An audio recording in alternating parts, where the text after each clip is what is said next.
투자를 하다 보면 채권이라는 말 정말 많이 듣게 되죠? 주식만큼이나 중요한 투자 자산인데 이게 정확히 뭘까요? 오늘 그 기본 원리부터 확실하게 파헤쳐 보겠습니다. 사실 채권의 핵심은 아주 간단해요. 한마디로 차용증입니다.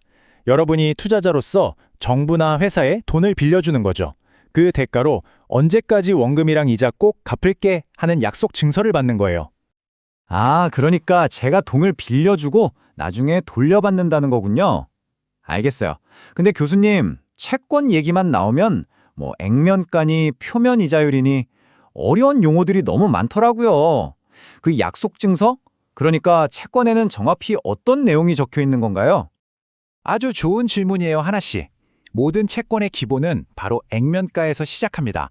이건 말 그대로 채권의 얼굴에 딱 쓰여 있는 가격, 즉 만기가 되었을 때 발행기관이 이 금액은 무슨 일이 있어도 꼭 갚겠습니다 하고 약속한 원금을 뜻합니다. 아하, 그게 제가 처음 빌려준 원금이군요. 그럼 돈을 빌려준 대가로 받는 이자는요? 그건 어떻게 정해지나요?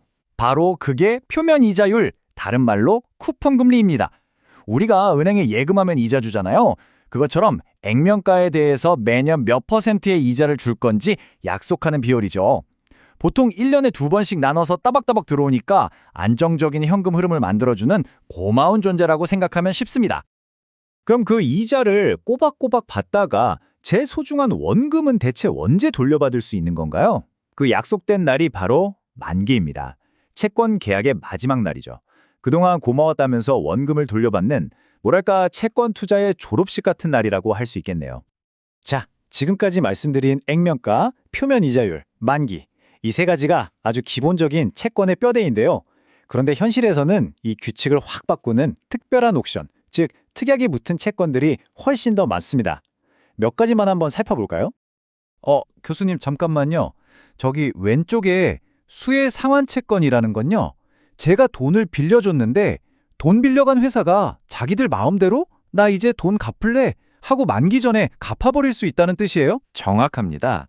보통 시장 금리가 뚝 떨어져서 더 싼 이자로 돈을 빌릴 수 있게 되면 회사 입장에서는 굳이 비싼 이자를 줄 필요가 없으니까 콜옵션을 행사하는 거죠.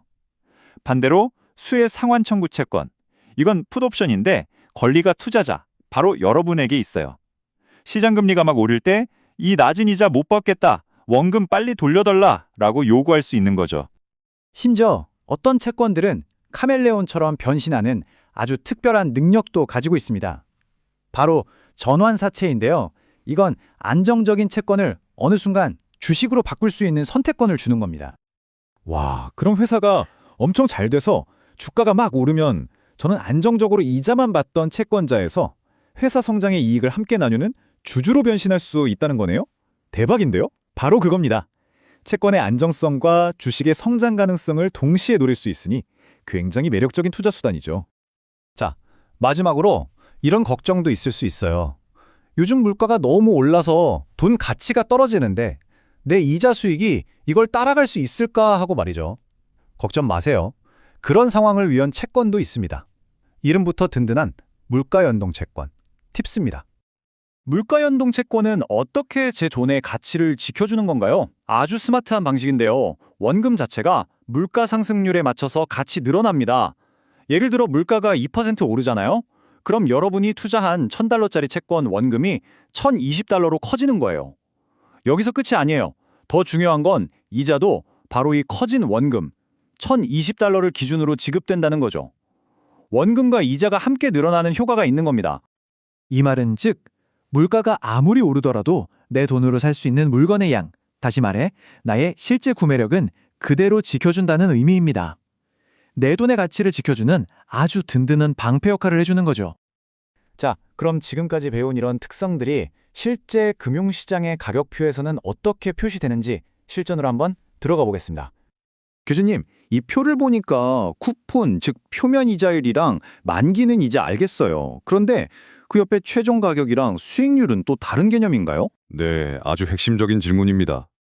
최종 가격은 현재 시장에서 이 채권이 얼마에 거래되고 있는지를 보여주는 시세예요. 액면가인 100보다 비쌀 수도 쌀 수도 있죠. 그리고 수익률은 바로 이 시장 가격으로 채권을 샀을 때 만기까지 들고 가면 얻게 될 진짜 투자 수익률을 말합니다.